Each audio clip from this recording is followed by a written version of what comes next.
한국 기독교는 가톨릭이 개신교보다 100년 먼저 시작됐습니다. 개신교는 미국 북장로회가 파송한 의료 선교사 알렌이 입국한 1884년을 원년으로 삼습니다. 기독교, 개신교의 기원으로 삼습니다. 그러니까 지금으로부터 정확히 136년 전입니다. 개신교는 지금 136년이 됐습니다.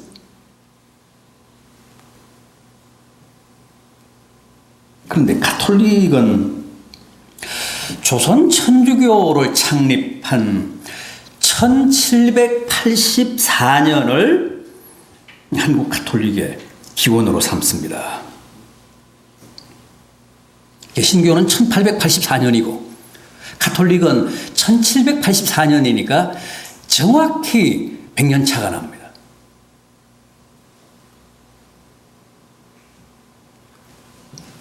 그런데 우리 한국교회도 신구교가 다 순교로 시작을 했습니다.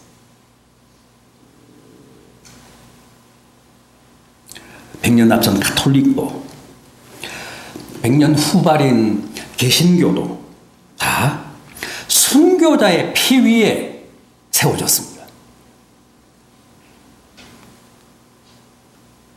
북아프리카 칼타고 출신의 유명한 교부 터툴리아는 그 자신도 추후 212년에 순교를 합니다만 평소에 뭐라고 했느냐 하면 순교자의 피가 교회 씨앗이다. 혹은 더 살벌한 표현을 했습니다. 교회는 순교자의 피를 먹고 자란다. 그런데 그건 사실입니다. 역사적 사실입니다.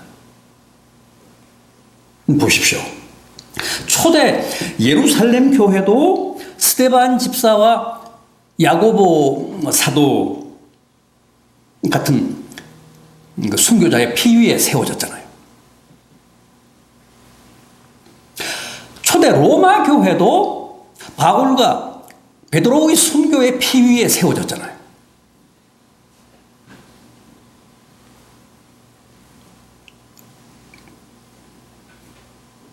로마 교회 같은 경우는 콜로세움에서 혹은 카타콤에서 얼마나 많은 순교자가 나왔습니까?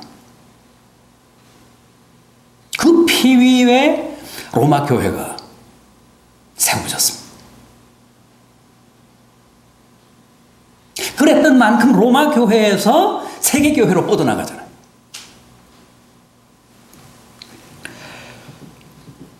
우리 한국 교회도 예외가 아니었습니다. 신구교가 다 순교로 시작했습니다. 먼저 가톨릭을 보면 아까 말씀드린 대로 1784년에 천주교가 창립이 됩니다. 조선 천주교가 창립이 됩니다. 당시 역관이었던 김범우의 집에서 조선 천주교가 창립이 되는데 그 김범우의 집이 지금의 명동 성당 자리입니다. 처음 조선 천주교를 창립한 그 자리에 그 김범우의 집 위에 명동 성당을 세웠습니다. 그리고 그때 거기에 함께 했던 창립 멤버가 이벽, 이승훈, 정약용, 또 형제죠, 정약전. 이 사람들이 조선 천주교 창립 멤버입니다. 그런데 그 이듬해, 그러니까 1785년에 다 잡혀갑니다. 신고를 당해서. 그러나 다른 사람들은 이미 다 명망 있는 양반들이 아주 유명한 학자들이었잖아요. 이벽, 이승훈, 정약용, 정약전 다 이미 당시에 유명했던 사람들입니다. 그래서 그런 양반들은 다 풀려납니다. 다만 김범우는 역관이란 번역도 하고 통역을 했던 사람. 그리고 당시 사회 계급은 중인이었습니다. 중인이라 하면 양반과 상민의 중간 계급. 역관은 공무원이었죠. 국록을 먹는 사람이었지만 양반은 아니었기 때문에 이 김범우만 잡혀서 심한 고문을 당하고 감옥에 갇혀 있다가 저 경남 밀양 단장이라는 곳으로 귀향을 합니다. 유배를 가는데 2년 만에 그 유배지에서, 그러니까 1787년 9월 14일에 37세를 일기로 죽습니다. 심한 고문 후유증 때문에 가서 제대로 한번 걸어보지도 못하고 2년 동안 누워서 병치레 하다가 결국 그 밀양에서, 단장에서 죽습니다. 그래서 가톨릭에서는 김범우를 한국 가톨릭 교회의 첫 순교자로 기리고 있습니다. 거기가 지금 성지가 됐어요.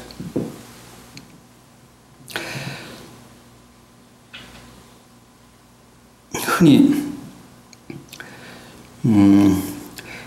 우리는 그 가톨릭의 첫 순교자를 김대건으로 알고 있는데, 김대건은 첫 순교자라기보다는 한국인 신부로 맨 처음 순교한 분입니다. 김대건 신부. 김범우보다는 59년 뒤에 1846년에 김대건 신부가 순교를 하죠. 한국 가톨릭의 첫 순교자인 김범우. 그의 세례명, 영세명이 토마스였습니다. 1784년에 가톨릭이 이제 첫 입문을 하는데, 그때 이성훈에게 영세를 받았어요. 세례를 받았어요. 그때 받은 세례명이 토마스입니다. 자, 그렇다면 이번에는 그로부터 정확히 100년 뒤에 출범한 개신교를 한번 보겠습니다. 한국 개신교사의 첫 순교자는 누굽니까? 신기하게도 역시 토마스입니다. 영국인 선교사 토마스 목사가 우리 한국 개신교의 첫 순교자입니다.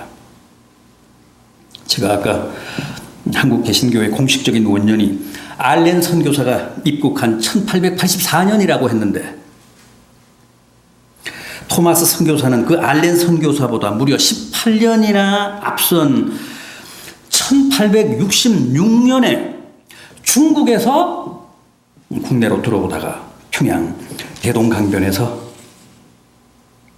조선 관군들에게 참수를 당합니다. 그러니까 토마스 선교사는 한국 개신교가 미처 출범하기도 전에 이미 순교한 거예요. 토마스 선교사는 1840년 9월 7일 영국 웨일즈 지방인 라가다에서 목사의 아들로 태어납니다. 옥스포드 대학 의과대학에서 장학생으로 데려가려고 공을 들였는데 본인이 굳이 마다하고 런던 대학 뉴 칼리지에서 신학을 공부합니다.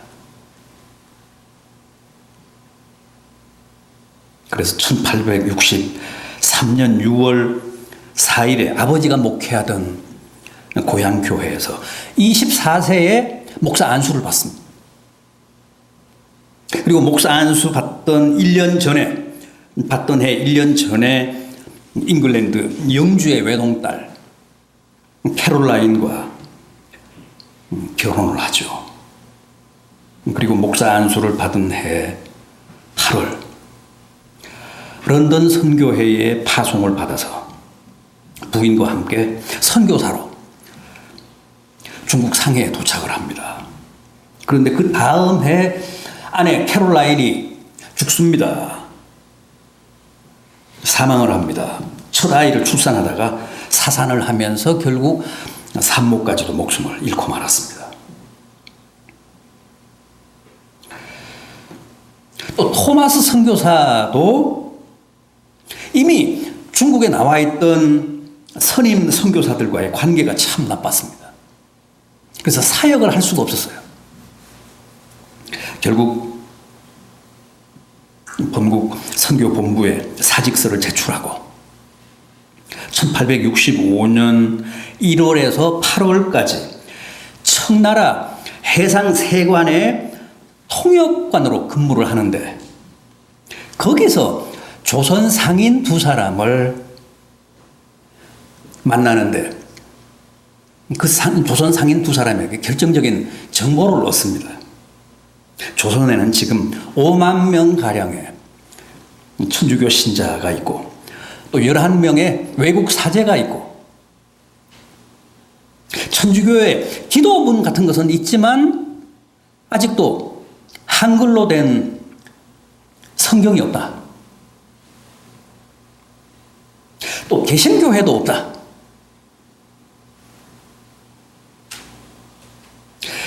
조선에 대한 이런 정보는 토마스를 굉장히 흥분하게 했고 시간이 흐를수록 조선이야말로 자기가 꼭 가야 할 선교지라고 확신하게 됩니다. 그래서 당장 그해 9월 세관 통역 직관을 던지고 버리고 스코틀랜드 성서공회의 지원을 받아서 선교지 답사차 조선을 방문합니다. 그게 1865년 9월 13일이었습니다.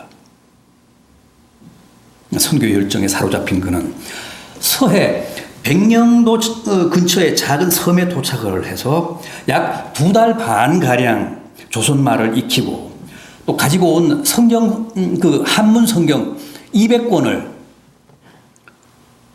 배포한 후에 다시 중국으로 돌아갑니다.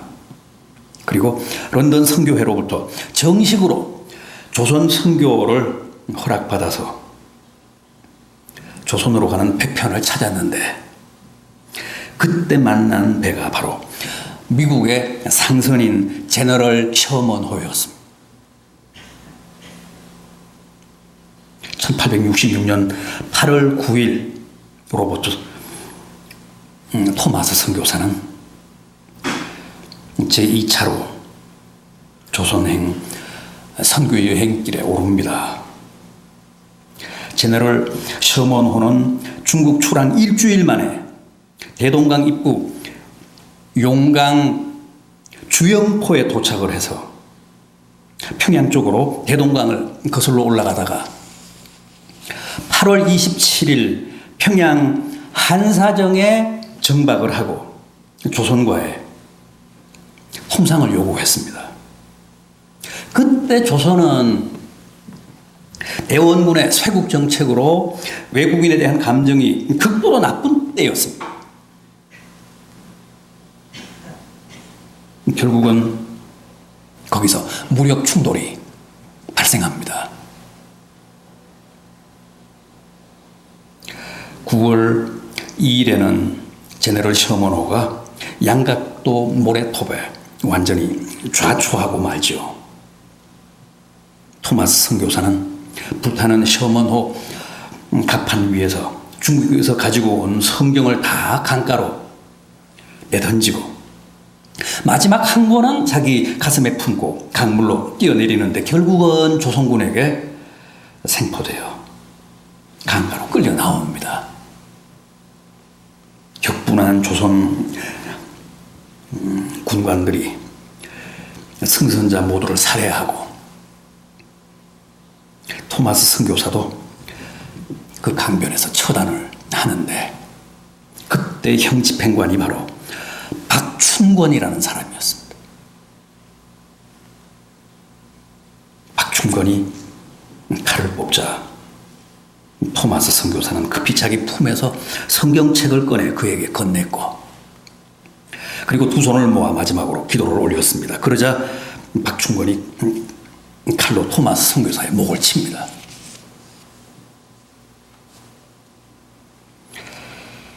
영국인 로버트 토마스 선교사는 그렇게 조선 땅을 제대로 한번 밟아보지도 못한 채 꽃다운 27세의 나이로 순교하고 맙니다.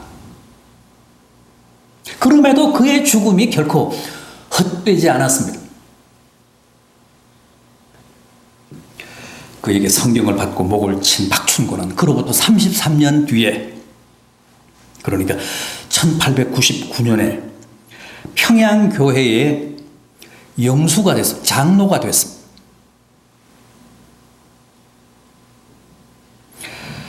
또 로버트 토마스 목사가 던진 성경을 받았던 장사포에 홍신길은 후에 서가교회를 설립했습니다. 석호정 만경대에서 성경을 받은 최치량은 후에 평양교회를 설립했습니다. 또 받은 성경을 뜯어서 벽지로 사용했던 영문주사 박영식은 후에 자신의 집을 널다리 교회 예배처로 제공했습니다. 그리고 평양은 해방 전까지만 해도 한국의 예루살렘이라고 했을 만큼 개신교가 가장 융성했던 한국 기독교의 중심지였습니다.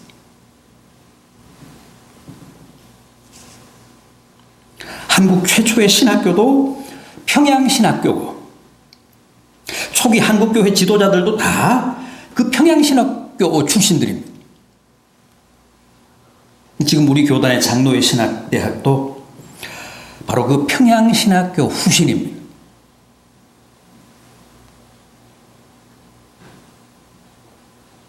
토마스 선교사의 순교의 피가 흐른 대동강물을 마신 사람들이 그리 오래지 않아 다 기독교 신자가 된 겁니다.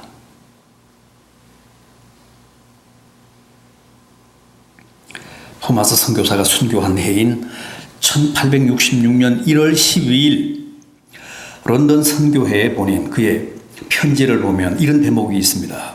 바다 건너 조선이라는 나라에 선교사가 한 명도 없다는 사실이 너무도 안타깝습니다. 꼭 저를 그리로 보내주십시오. 제가 가겠습니다. 또 대동강변에서 토마스 선교사의 목을 친 박춘건의 진술입니다. 내가 여러 서양 사람들을 죽이는 중에 한 사람은 지금 생각해도 이상한 느낌이 든다. 내가 그의 목을 배려하자 그는 두 손을 마주 잡고 눈을 감은 채 무삼 말을 한참 한 후에 붉은 배를 입힌 책을 가지고 웃으며 나에게 받으라고 권했다.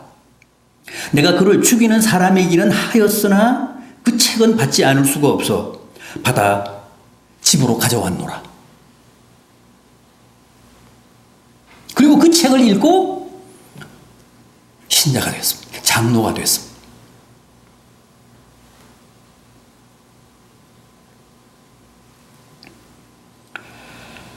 얼마나 놀랍습니까? 묘하게도 한국교회는 이렇게 구교와 신교의 첫 순교자가 다 토마스입니다. 토마스의 순교의 피 위에 한국 기독교가 세워졌습니다. 그럼 이 토마스라는 이름은 어디서 왔습니까? 당연히 성경에서 왔고 사도의 이름에서 왔죠. 누굽니까? 12제자 중에 하나인 도마 아닙니까? 토마스의 우리말 번역이 도마입니다. 도마는 어떤 제자였죠? 참 의심이 많은 사람이었습니다. 회의주의자, 실증주의자. 한 번은 도마가 없을 때 부활하신 주님이 나타나셨는데 제자들이 그 사실을 전하자 도마가 뭐라고 했죠? 내가 그의 못자국에 내 손가락을 넣어보고 그 옆구리에 참자국에 내 손을 넣어보기 이전에는 결단코 믿지 않겠노라. 그런데 다시 도마가 있을 때 부활하신 주님이 나타나셨습니다. 주님이 도마에게 뭐라고 하셨죠? 네 손가락을 내밀어 내 손에 넣어보고 네 손을 내밀어 내 옆구리에 넣어보라. 그리고 믿음 없는 자가 되지 말고 믿는 자가 되라. 그때 비로소 도마가 주님 앞에 엎드려 나의 주님이시오 나의 하나님이십니다. 그러자 주님이 다시 너는 나를 본고로 믿느냐? 보지 않고 믿는 자가 복되다. 그러셨죠. 그 후 도마는 태국의 파티아와 인도 남동부인 코르만델 지방에서 선교를 하다가 결국 인도에서 선교합니다. 인도에서 원주민이 찌른 창에 목숨을 잃습니다. 그래서 인도 남부 지방에는 토마스와 관련된 성지가 많습니다.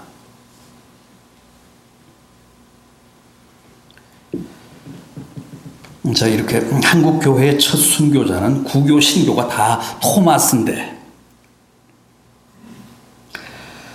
초대 예루살렘 교회의 첫 순교자는 잘 아시는 대로 스데반 집사입니다.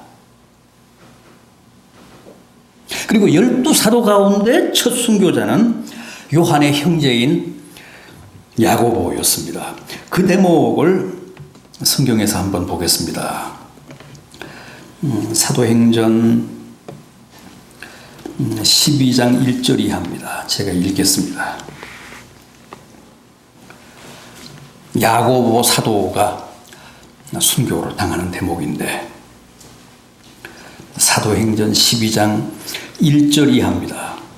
그때 헤롯 왕이 손을 들어 교회 중에서 몇 사람을 해하려 하여 요한의 형제 야고보를 칼로 죽이니 유대인들이 이 일을 기뻐하는 것을 보고 베드로도 잡으려고 할세. 때는 무교절 기간이라 잡음에 옥에 가두어 군인 4씩인 4패에 맡겨 지키고 6월절 후에 백성 앞에 끌어내고자 하더라. 이에 베드로는 옥에 갇혔고 교회는 그를 위하여 간절히 하나님께 기도하더라. 헤롯이 잡아내려고 하는 그 전날 밤에 베드로가 두 군인 틈에서 두 쇠사슬에 매여 누워 자는데 파수꾼들이 문 밖에서 옥을 지키더니 호련히 주의 사자가 나타나매 옥중에 광채가 빛나고 또 베드로의 옆구리를 쳐 깨워 이르되 급히 일어나라 하니 쇠사슬이 그 손에서 벗어지더라. 천사가 이르되 띠를 띠고 신을 신으라 하거늘 베드로가 그대로 하니 천사가 또 이르되 겉옷을 입고 따라오라 한데 베드로가 나와서 따라갈새 천사가 하는 것이 생시인 줄 알지 못하고 환상을 보는가 하니라. 이에 첫째와 둘째 파수를 지나 시내로 통한 쇠문에 이르니 문이 저절로 열리는지라. 나와서 한 거리를 지나매 천사가 곧 떠나더라. 이에 베드로가 정신이 들어 이르되 내가 이제야 참으로 주께서 그의 천사를 보내어 나를 헤롯의 손과 유대 백성의 모든 기대에서 벗어나게 하신 줄 알겠노라 하여 깨닫고 마가라 하는 요한의 어머니 마리아의 집에 가니 여러 사람이 거기에 모여 기도하고 있더라. 이 사건 후에 베드로는 예루살렘을 떠나 로마로 갑니다. 헤롯이 죽이려고 하니까 박해를 피해서 예루살렘을 떠나 로마로 갑니다. 로마에는 이미 바울의 영향으로 교회가 조직되어 성장하고 있었고 로마 황제들의 기독교 박해도 갈수록 심해져 가고 있었습니다. 외경인 베드로 행전에 따르면 베드로는 추후 67년 네로 황제의 극심한 박해 때 로마 교회 신자들의 간곡한 권유를 받아들여서 은밀히 로마를 탈출하는데 로마 외곽에서 갑자기 자신과는 정반대 방향으로 그러니까 로마 시가지를 향해 급히 가고 계신 주님을 만납니다. 자기는 지금 로마를 등지고 가고 있는데 주님은 로마를 향해 급하게 들어가고 계셨습니다. 베드로가 쿠어 바디스 도미네, 주님 어디로 가십니까? 주님이 뭐라고 하셨습니까? 베니오 로망 이테룸 루키피기, 십자가에 못 박히기 위해 다시 로마로 들어가노라.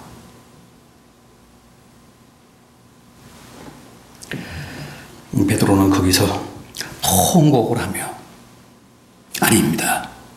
제가 잘못했습니다. 제가 로마로 돌아가서 십자가를 지겠습니다. 그러면서 그 길로 다시 로마로 들어가 순교하는데 어떻게 했다고요? 자진해서 역십자가를 집니다. 십자가에 거꾸로 달립니다. 폴란드 소설가 생키비치가 노벨상을 받은 작품이죠. 쿠어바디스. 그 소설에도 잘 묘사가 되고 있고 또 그 소설을 원작으로 만든 쿠어바디스라는 영화에도 잘 그려져 있습니다. 나 같은 죄인이 어찌 주님과 같은 모습으로 십자가에 달릴 수 있단 말인가. 제발 나를 거꾸로 십자가에 달아주시오. 결국은 그게 관철이 되면서 거꾸로 십자가에 못 박혀 순교했습니다. 그런데 오늘 제가 소개해드린 요한복음 말씀이 바로 베드로의 그런 최후를 주님이 미리 암시하신 말씀이라는 거예요.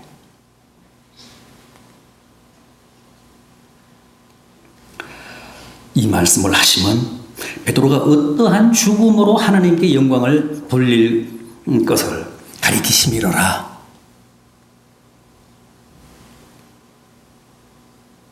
젊어서는 네가 원하는 대로 했지만 이제 늙어서는 내 팔을 벌리리니 남이 너를 원하지 않는 곳으로 끌고 갈 것이다. 이게 베드로의 최후에 대한 주님의 암시였다는 거예요.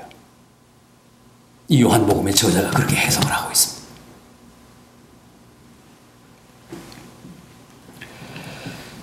아무튼 그렇게 순교한 베드로는 바티칸 언덕에 묻혔고 후에 가톨릭 교회는 이 반석 위에 내 교회를 세우리라고 하신 주님의 말씀을 베드로 위에 내 교회를 세우시겠다는 말씀으로 이해를 해서 그 무덤 위에 역사상 가장 큰 교회인 베드로 성당을 짓고 베드로를 초대 교황으로 추대했습니다. 베드로 성당을 베드로의 무덤 위에 바티칸 언덕에 세운 겁니다. 그리고 그 베드로 성당과 베드로 광장을 바티칸 교황청의 중심으로 삼았습니다. 지금도 그 바티칸 그 시국 중심에 베드로 성당이 있고 그 앞에 베드로 광장이 있잖아요. 물론 우리 개신교는 주님이 말씀하신 반석을 인간 베드로로 보지 않고 당시 베드로가 고백한 주는 그리스도시요 살아계신 하나님의 아들이십니다 하는 신앙 고백으로 이해를 합니다. 베드로 위에 내가 내 교회를 세우겠다고 하신 말씀이라기보다는 베드로의 그 위대한 신앙 고백 위에 내가 내 교회를 세우겠다 하시는 말씀으로 이해를 합니다.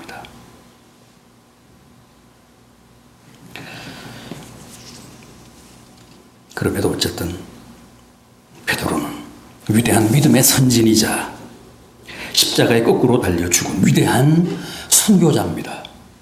오늘 다시 한번 초대교회 순교자들과 우리 한국교회의 초기 순교자들을 생각하시며 그들의 믿음과 희생을 기리시기 바랍니다. 또 그들의 믿음을 계승하시기 바랍니다. 또 다음 세대에도 순교자들의 그 위대한 믿음을 전수하시기 바랍니다. 우리 순교신앙으로 늘 승리하시고 또 지금 겪고 계신 코로나19도 잘 극복하시는 성도들 되시기를 진심으로 기원합니다. 기도하시겠습니다.